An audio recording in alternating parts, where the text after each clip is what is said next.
friends of Covey Wellness Center, and welcome back to the Covey Wellness Center podcast. We are very excited today because we're going to be talking about perfectionism.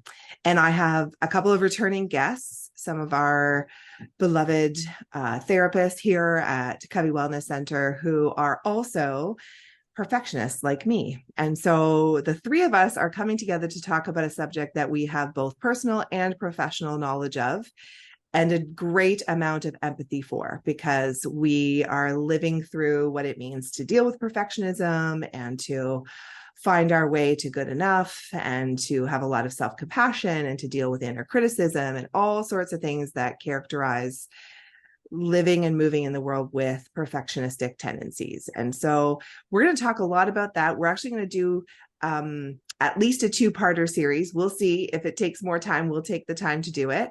But we're just showing up today, and we just wanted to disclose before we get started, we had about a 15-minute conversation trying to figure out a variety of things related to perfectionism. What are we going to talk about? Do we have the right words? I put my hair up because it was driving me crazy down, and I would have been totally preoccupied because the rain has made my hair flat, and I just could not get through the podcast recording if I didn't put it up. So then we put it up, and then we're like, I asked Tom, he had his background blurred. I'm like, you got to take the background to the same as us because it's got to be uniform. You know, it's just so many things. Karen's like, okay, this is what I'm going to run down. Like we all have already demonstrated. Forget perfect. I love it. We've already demonstrated that we're all in this together. And so we just want to come to you as our podcast listeners with this orientation that we are in this with you. We are fellow.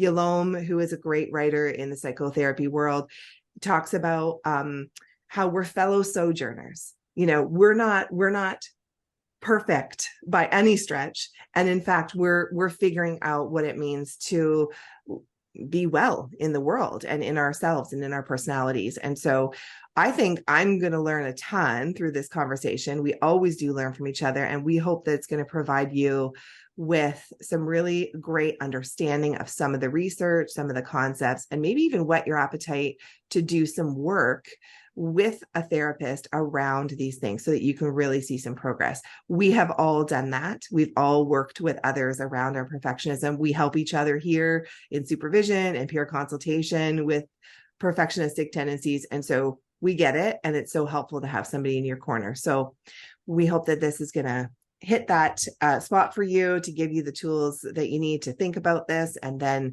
maybe pursue some further work. So let's jump right on in. So let's start with some high level sort of, what do you think about when you talk about perfectionism? You know, what comes to mind? What are maybe some of the stereotypical elements of that when people are talking about being a perfectionist or having perfectionism? What comes to mind? Tom, do you want to start us off there?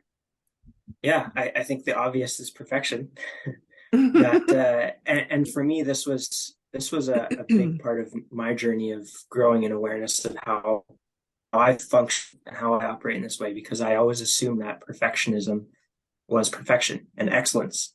And so seeing other people around me or seeing the standards that I felt like I couldn't meet made me think, well, I'm not a perfectionist. I'm not good enough to be a perfectionist. But my great realization was realizing that it goes beyond that. It's more than that, in that sometimes it's even just holding unrealistic standards for ourselves. And that was my big realization of like, oh yeah, this is something that is a real struggle for me, perfectionism, not because I'm doing things really well, but because I'm holding myself to such a high standard of doing things really well. And that high standard is impacting my self-image and my feelings of self-worth and my joy and accomplishment. I think that's another thing that's a hallmark of perfectionism that comes to mind for me, is just not allowing myself to be present in the joy of accomplishment or be present, accept success, I think. Right. Because there's always something that could be better. Totally. Yeah. Right. Yeah. I could have done Yeah. better. I should have said this. I should have done that. There's something else coming down the road, or even that fear of a certain level of fear of accomplishment, I think, is another aspect of that. Um, in that, like, I guess that goes back to, again, it just never really being enough, that there's always more, and I can't accept what I've accomplished now because it's not enough. Right. Like you can't celebrate Yeah, because there's still more to do or there's still improvement to be made. And that's something yeah, that I think about with perfectionism too. I used to think like it's not just doing things perfectly, and it's not even necessarily that being the goal of the perfectionist, but sometimes the goal is just to do things well, to do things with excellence, to improve things, to move towards the best, right? So maybe it's not perfect, but you're always striving towards that, or you're always longing for the ideal and struggling with things, including yourself, that fall short of that. What do you yeah, think, Karen? Well, the common concept out there is that a perfectionist has a ultra neat desk and everything is aligned in their life. Everything's done to precision. And so it can be pretty surprising to see some of the ways that perfectionism does show up. Um, but but in general, that knowledge that's out there, aligning with the word perfect, makes a person think, well, this is what I need to be. And if I see somebody who's put together well or has something, really aligned nicely, they're a perfectionist, but they may not be actually. So Right. the research is really interesting. There's a couple of different camps of research on it. With one, they believe that there are some good features of perfectionism that would be, let's say, adaptive perfectionism, positive perfectionism, healthy perfectionism, because it kind of pushes and drives a person to do things well. They're conscientious and diligent.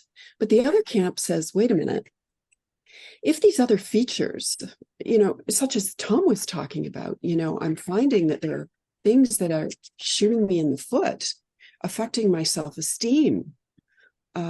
They're affecting my sense of calm and well-being. There's this standard that I have to meet, that there's a lot of anxiety around it. You can't say that that's just conscientiousness and diligence. So it's a package, and you can't really separate it out. So I'm personally in that camp. I don't believe there is a healthy perfectionism. I think if that's what we're talking about conscientiousness and diligence, and that's a different animal. Right. Or And even ethics. Like I think that's a part of perfectionism too, not wanting to do things wrong in an ethical way. I think that we're talking about ethics in that situation as well. And as on top of the diligence and conscientiousness, like there are components where people don't want to make mistakes, where they're showing up in the world being ethical, for example. But then if we take it to the perfectionist, then it's like there's no room for any error ever, which is that denial of our human nature. yes, and piggybacked onto that is all of the concerns that go behind it. And so there are two types of concerns that are always embedded in perfectionism. One is perfectionistic concerns, and the other is perfectionistic strivings. So with the concerns, it's more the kinds of things that Tom was talking about, the fear of making mistakes, constant doubts about my performance, or how I am perceiving that you may be perceiving my performance. So some rumination there. And as Tom said, never, even being afraid to have a success, because even that I could have done better, and or somebody might criticize it, and it's so there's no celebration of the victories. And do you feel the weight, the weight in that, which is very different than what you were just speaking of, with regarding the ethical type of making sure that we're checking off boxes properly, because we have an ethical obligation to something that's very different Mm-hmm. than Different motivation. Yeah. Mm-hmm. And then the strivings part. This is, going to show up in the behaviors. High, exceedingly high personal standards that are going to be driving me to perseverate, which means I have a sustained attention in a certain area, far beyond likely what was required for the task. And so I'm actually violating boundaries, because the time I'm taking to polish this paper or polish this task that was not required, I'm stealing from maybe family or friends or something else. And so I might show up as a workaholic, or missing deadlines on something else, or an A+ student who, because I can't bear the thought of getting anything less than an A+. It's such a failure to get an A, like deeply, deeply distressing. So here's the litmus test.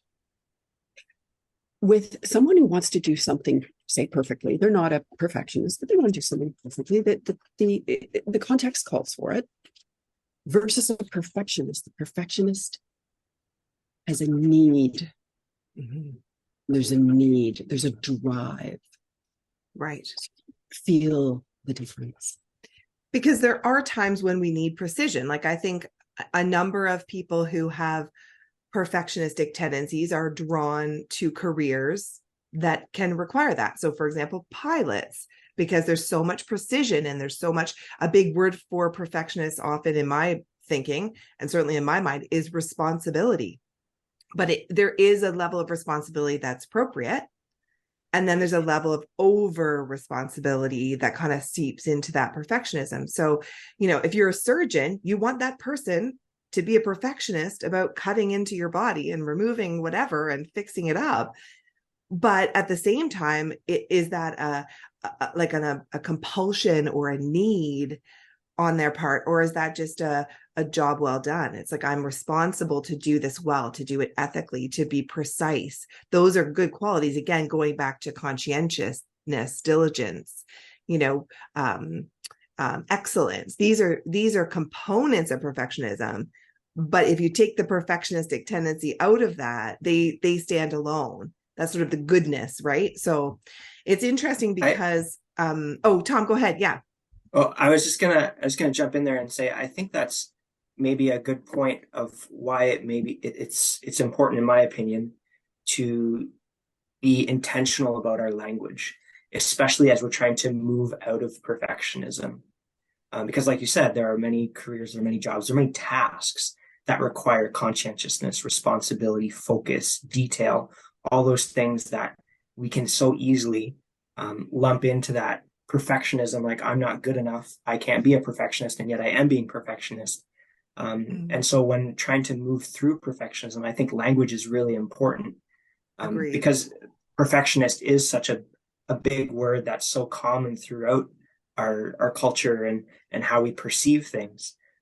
That one of my challenges that I would work with clients, and I work with myself as well, is removing the label of being a perfectionist versus struggling with perfectionism, and saying, I'm a conscientious person. I want to be a responsible person. When I go in and do brain surgery, I will never do brain surgery, but if I were to go and do brain surgery, I would want to be a detail-oriented person, a methodical person. Excuse me. But taking that language and that label away of, I want to be a perfectionist in this, because then we're setting those standards so high. Right. Yeah. And we don't want to throw we want to separate into the parts so that we know what we should keep, right? Because if we just say anything perfectionistic, then it's like, then it doesn't matter about your ethics, and it doesn't matter about being responsible or being detailed. Like, I want my bookkeeper to be detailed, because that's an important thing, and those numbers matter. And you don't want someone who's sloppy or slapdash. So there are components in there that we want to capture. Like, this is something that is worthy, but it falls in this lane that's not in the perfectionistic piece. And Right. it's interesting. I've been doing this, a bit of a sideline, but I promise I'll tie it in. I've been leading a Lenten study, reading through a devotional book, and we've been talking about virtues and vices. And they in the book that we're using as a resource, which is Tish Oxenreider's Bitter and Sweet. It's great. Shout out to Tish. It's a fabulous book. We could put that in the show notes. And anyway, she has this chart in there, which I've never seen before. And I've seen the virtues and the vices, your 7 deadly sins kind of thing. People know gluttony, envy, etc. But I've never seen them lined up in a chart with these 3 pieces. So one is the virtue, or one is the vice, pardon me. Then it's the virtue when you're aligned with the Holy Spirit, is sort of the idea when we're living in that lane of like a spiritual virtue. And then this other chart was the legalism when we're doing something in our own strength. It's like our own overcompensation for the vice. And I've never seen this. It's fascinating. I'm not going to go into all of it, but it's just like totally blowing my mind because it's amazing. But sloth is a vice. The virtue is diligence. And the compensation for that, basically the striving to overcome independent of that spiritual awareness, is workaholism and has that perfectionistic component. So it's just really fascinating to me. It's like there are so many different motivations for that. Like for a lot of perfectionists, it's like, I don't want to be perceived as lazy. I don't want to make a mistake. So I'm going to overwork, overstrive to not miss anything. And it's just fascinating to see how that can also be tied to spiritual elements. And I was thinking about that, like just related to the fact that the virtue that's named is diligence. It's not perfectionism. Even in the spiritual language, it's not saying perfectionism. And I think perfectionism comes from often a striving towards the ideal as well. And there's some beauty in that. There's some beauty in believing that things can be better. But then there's a crossover into where that becomes obsessive or compulsive or problematic. It's over striving. It's beyond diligence, right? Yes. So I think that's so interesting that like really that language, tying in what you're saying, Tom, that language does matter. How we define and categorize things helps us understand what we really are looking for. We are really looking for that diligence. Yeah, and language actually creates our reality as well. And right. So if we want to map out a way forward, then it is helpful. And along this line of overstriving, Tom was mentioning this idea of not being good enough. And so you can see where these constant overstrivings, I have to be good enough, I have to be good enough, I have to be accepted. It's so fear-based. Mm-hmm. And so, it lands in a place of self-criticalness and difficulty with self-acceptance, a sense of failure. I just don't measure up, feeling unworthy and diminished, and ultimately some shame. And then I'm going to get into people pleasing to garner the approval of others. Mm-hmm.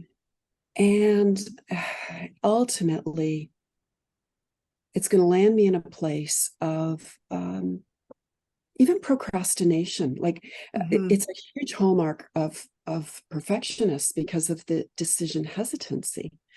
And so, I'm not sure how to proceed in a way that I'm going to please you, that I'm going to be acceptable.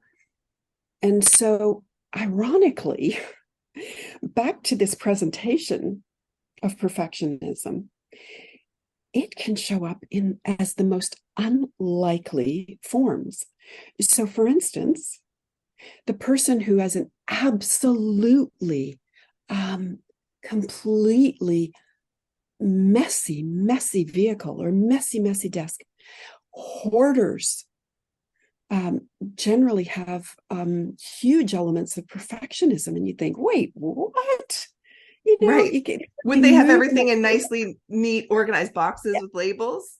How can they be perfect? No, I'm not a perfectionist because when you think about it, there's that decision hesitancy. Do I, don't I, don't I? What if I make a mistake? What if I regret this later? What if? And so there winds up this black and white, all or nothing thinking, and often putting things in the back burner because I can't, it's just too hard. I don't know how to get to gray thinking.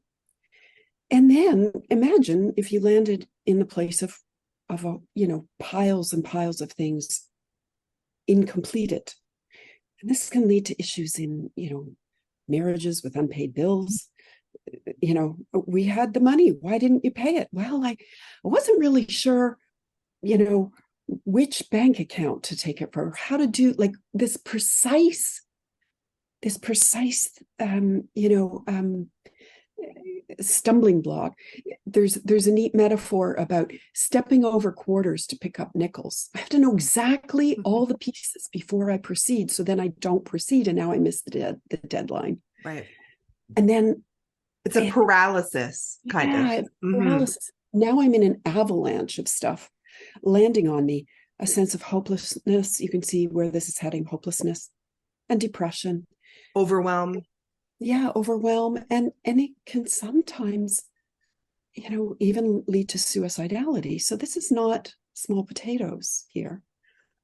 And this sense of abandoning yourself, feeling flawed and, less than, devalued. Losing yourself. What do I want? Who am I?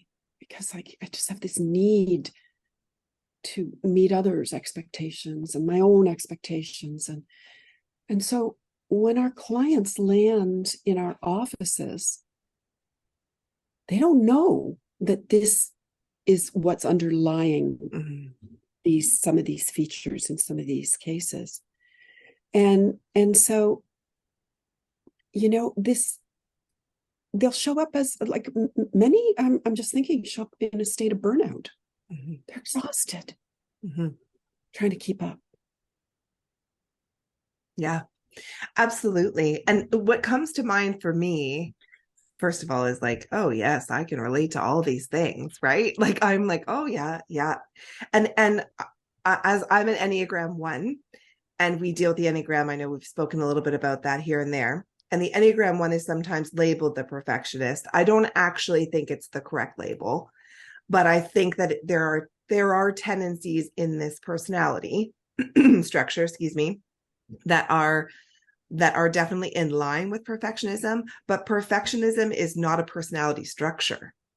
Perfectionism can affect any number on the Enneagram, any person, and show up in different ways. But there are some particular alignments with that. And so I will see certain things in the personality structure and sometimes say, it takes one, as in an Enneagram 1, to know one, because I can see elements of that personality, but it's really important to tease out, is this the personality structure, or is this perfectionism that is a result of adverse childhood events in the home and trauma that's created an over responsibility, a need for control? Is it like, there's so many things. I mean, there's so many reasons why this might be showing up, that it's not as simple as that. And again, that goes to, we can't just corral it into this narrow lane and say this is perfectionism, because I also think about how for a lot of people, they're perfectionistic in the things that matter. So if their house matters, it might show up. You might have someone who is a perfectionist, who has like an immaculate house that's perfectly clean and tidy and organized and labeled, and that brings them great joy because that's really important to them, and that tendency shows up there. But that another person might not care about that, but they might care about their creative pursuits, and so they spend time on their writing, or whatever. And Sarah, even that person who has the immaculate home might not have, their car might not be. So it's that's right. Specific. That's right. And so when we have that stereotypical, you're going to have a perfect house, you're going to be perfectly coiffed, you're going to be well put together, you're not going to make mistakes on things, you're not going to send emails with errors in them. It's really the stereotype that we're talking about. And each person who wrestles with perfectionism, it's going to present differently based on so many factors. And I that's one of the reasons that I don't like the name perfectionist for the Enneagram typology, because I think it's a misnomer, because people think, well, I couldn't be an Enneagram 1 because I'm not a perfectionist, or I can't have perfectionism because I'm not an Enneagram 1. Yes. Right. And it's really more like the improver, the reformer, the drive to make things better and to strive towards the ideal. That's more the hallmark of that personality. But I think it goes back to our point. How we talk about things, how we name things matters. And we have to watch what we're ascribing to that word, perfectionism or perfectionistic. Going back to even our original question, what comes to mind? That's our operating definition. So how can we clarify that, right? So, Karen, you mentioned a number of the hallmarks of perfectionism, which I think are really important. Is there anything that you haven't mentioned yet that's a hallmark, or Tom, that you're like, oh, this is something we haven't mentioned? If people are kind of wondering, like, is this something I'm struggling with? What are some of those things? And Karen's already given us lots of things to think about. Is there anything we missed on that? Are there any components that we want to touch on that might be helpful? These are some things to think about. If you're wondering, I might have some of these tendencies that need, I think about a strong one being the inner critic, for example, just that constant voice that says, you should have done that better. Why didn't you know that? You can't make a mistake. Now they're not going to like you, so having that strong inner critic. You mentioned, Karen, the what if voice too, that, well, what if this happens, and what if that? And it becomes that paralysis of like sort of catastrophic thinking and some dichotomous thinking, right? The black and white, it's either or, not a lot of both and spectrum thinking. What else are we talking about? All or nothing. Yeah.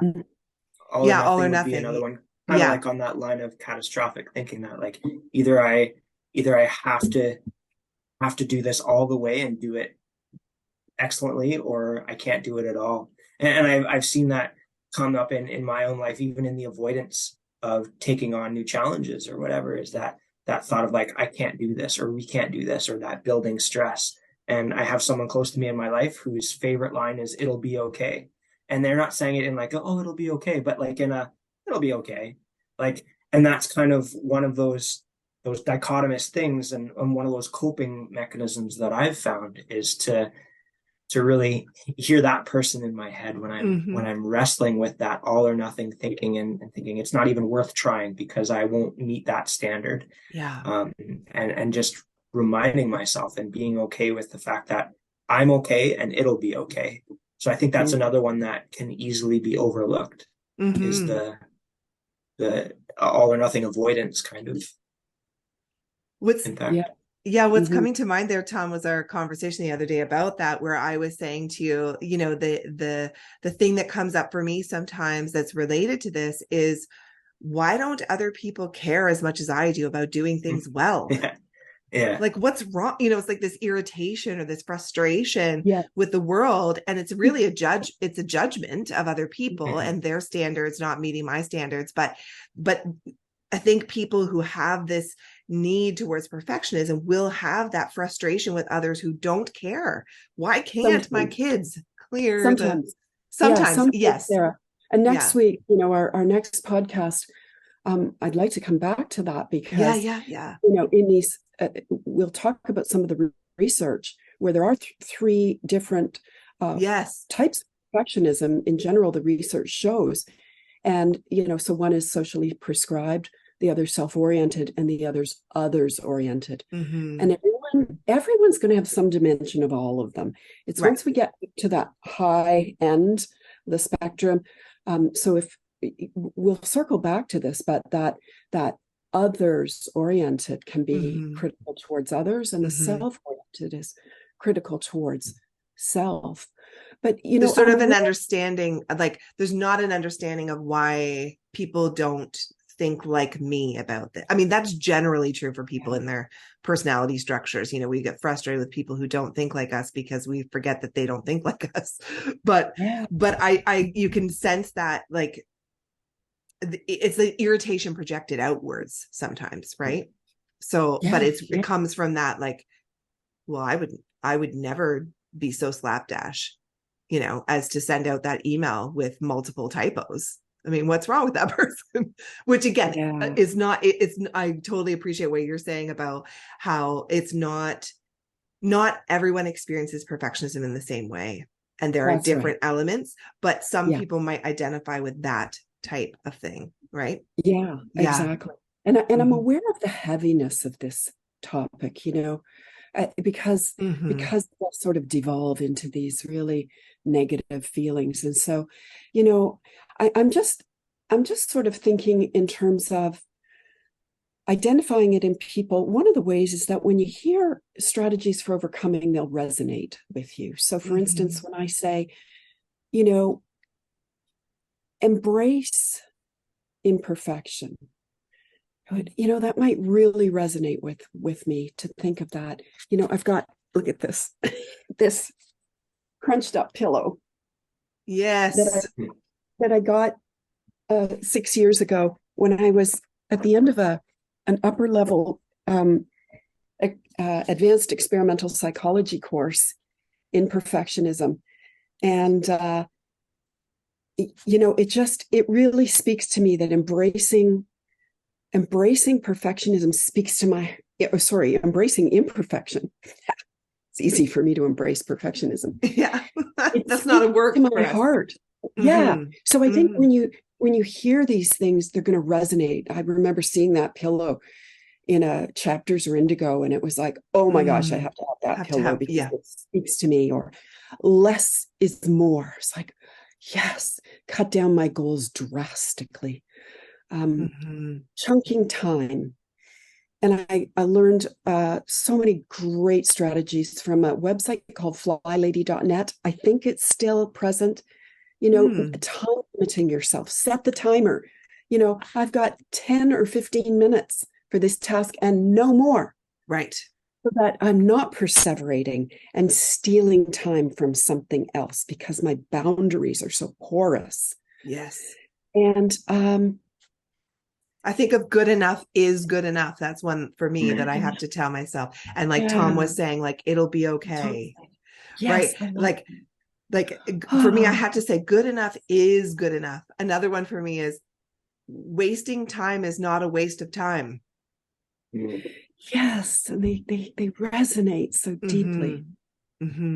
Another one I would add in there is even doing some of the hard work of learning to accept that we are enough for who we are and not what we do. I am enough. That finding that inner value and that inner peace with who we are as human beings and not who we are as accomplishers. And not as human doings. That's another distinction. Sure, I'm a human being, not a human doing. I have to go back to that one. I had some experiences of feeling like I was a machine, you know, and like I worked a lot with my spiritual director around this because people would say it like a compliment.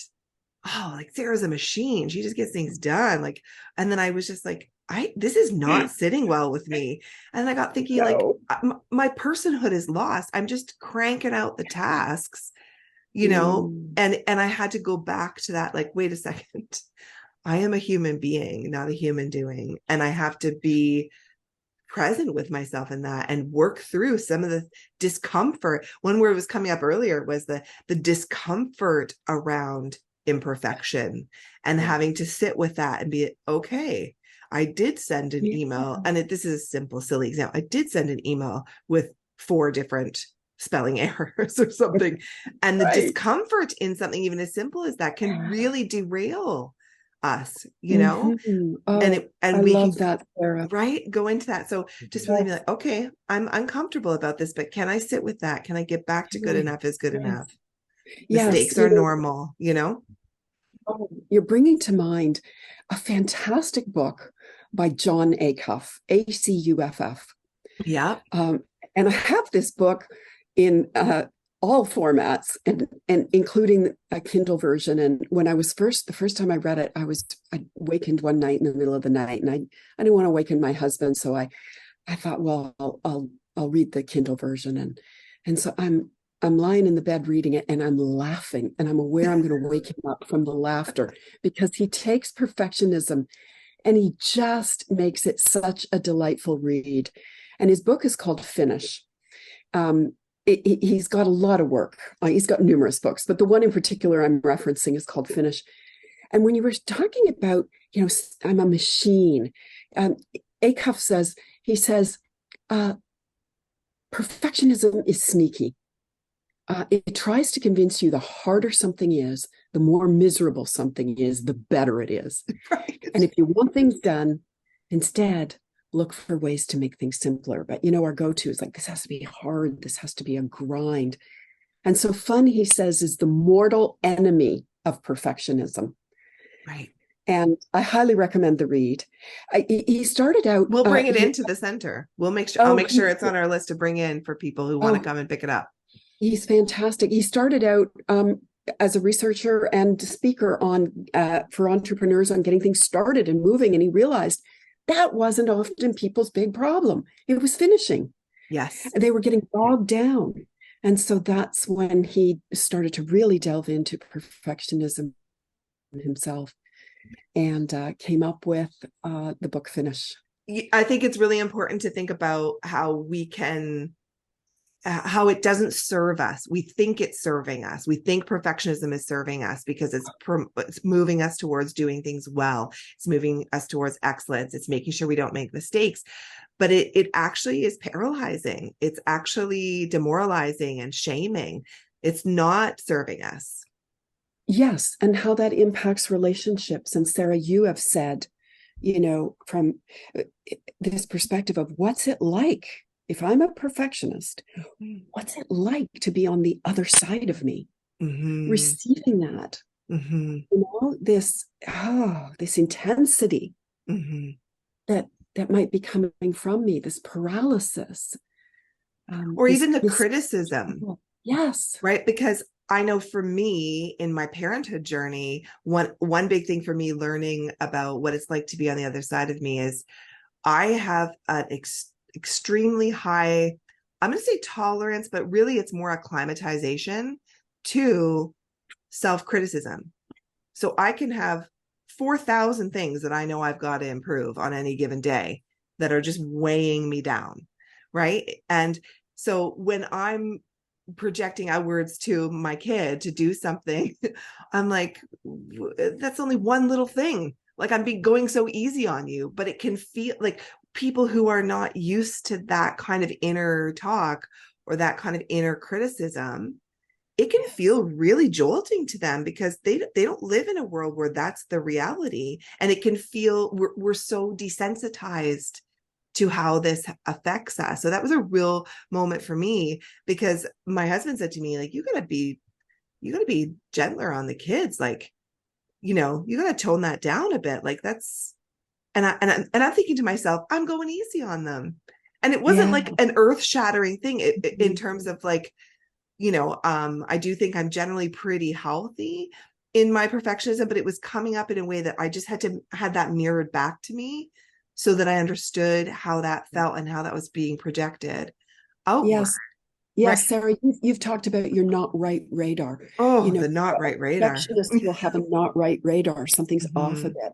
And you can see how this can even leak on into OCD, where there's just an extreme of like, no, this isn't right. I have to circle back and just put that period in at the end of that sentence. All the other sentences have a period. So, when we've got children, well, just let me point that out to you, just that little thing. And we haven't said a word because we love what they've written, what they've done, but that period is just so it's just not right.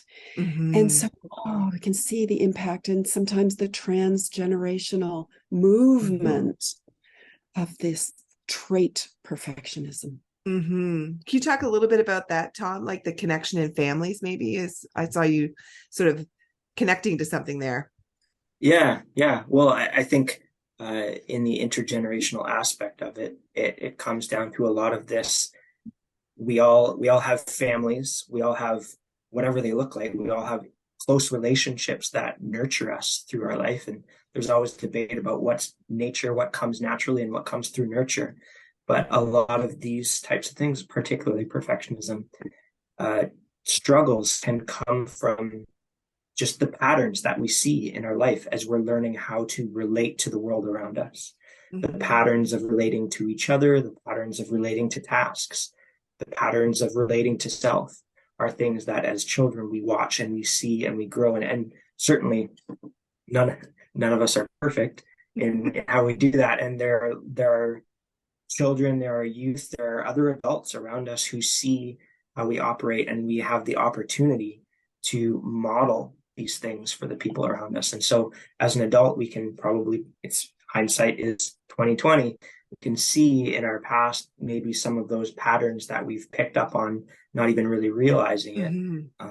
But then also pulling that into the present and recognizing, okay, what are the patterns that I'm presenting to the people around me? And I think when I meet with a client, we're talking about this, the first step that I would suggest and we would explore is just increasing that awareness. Like I said in the very beginning of our conversation today, I didn't see myself as a perfectionist. I wasn't good enough to be a perfectionist. And that meant that there were many years I went struggling with this tendency without knowing how to cope or how to challenge it, or even how to parse out the positives like diligence and responsibility and ethics and all that kind of stuff. I just gave it that big broad label of I'm not enough. And so learning to recognize those patterns in our past that we may have picked up from the people around us and the patterns that we present now, and increasing that awareness is a really key first step, mixed with self-compassion, and also compassion on the people around us that we learn these patterns from, but also compassion on ourselves in this moment, that these are very real challenges that as we grow awareness of them, it might feel frustrating, it might feel disappointing and angering and even sad. There's a certain level of grief sometimes in how perfectionist tendencies can impact our relationships and our lives. But having that awareness and that self-acceptance that I'm moving through this and there are good qualities through this, if I can keep myself accountable to what my motivations here are. Are my motivations fear, as Karen was saying before, or are my motivations diligence, responsibility, those kinds of things? I love that. And, it's funny. It just brings to mind when we've sold 3 homes, and all 3 took a while to sell. And I made sure everything was perfect. And it impacted the relationships in the family and all of that. All 3 homes sold on the one and only day, the day. One, we finally decided, no, we're not going to go out and leave the house immaculate. We're just going to stay home and be us. House sold. Second one, I come home after the showing, and right in the hallway, what did I leave? The vacuum hose, just lying there. Had no idea as I'm getting all the family out. House sold. The third case, dishes on the counter and in the sink that I had forgotten about.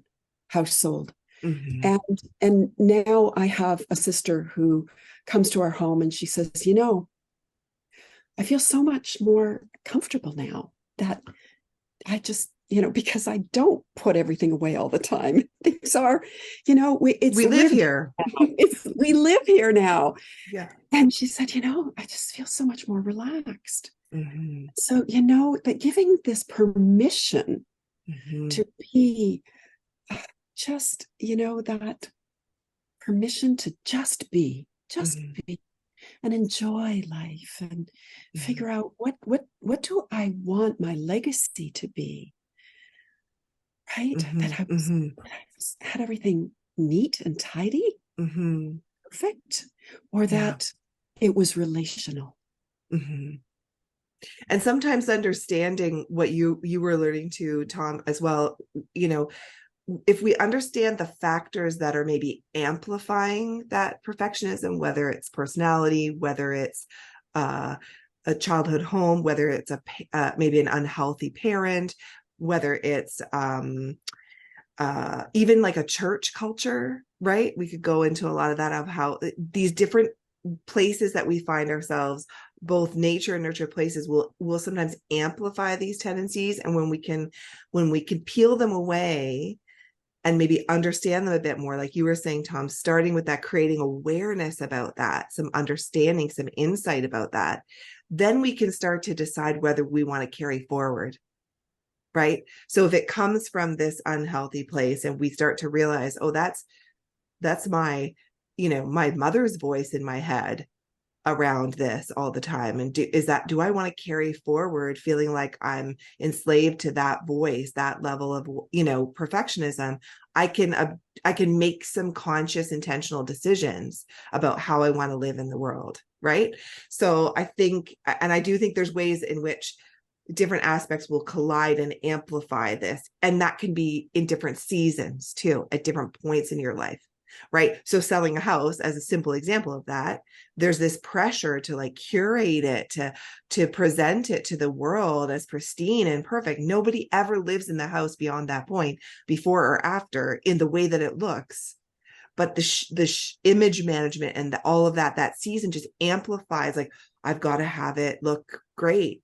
And the reality is it's not required, right? It's not serving us.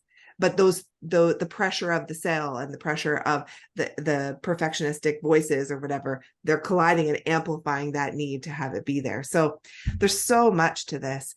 We're gonna wrap up here shortly, but any closing thoughts on this first part? I don't want to cut either of you off if you have any final words or final thoughts before we wrap up today. No. My only would be reiterating what I said before, is like the so what of all of this is to have self-compassion and continue challenging yourself to be aware of what's motivating this, what's behind this, and self-compassion as you start to realize and recognize those things and see a therapist. Gentleness and grace with ourselves and others, for sure. And I think that's fair. It's a fair point. I mean, obviously we are all very pro therapy here at Covey Wellness Center, but these are difficult things to tease out. We can have very narrow views and not have the ability to maybe gain the insight without someone shining a light this way on the situation, because all we can see is our way of being, and we don't maybe even understand that there's a different way of being in the world, because we're so entrenched in our patterning and in our thinking. And it seems very right to us, but we're struggling. So we have these tensions, and it can be really hard to explore that without another trusted voice where there's some honesty and some exchange. So yes, Karen, some compassion, because you're learning this on your own. It's very insular, so you're still immersed in your own self-critical talk. And so in therapy, there is this beautiful presence of acceptance and non-judgment. And so we're gonna just hold and cradle this and gently move through to a place of better overall health.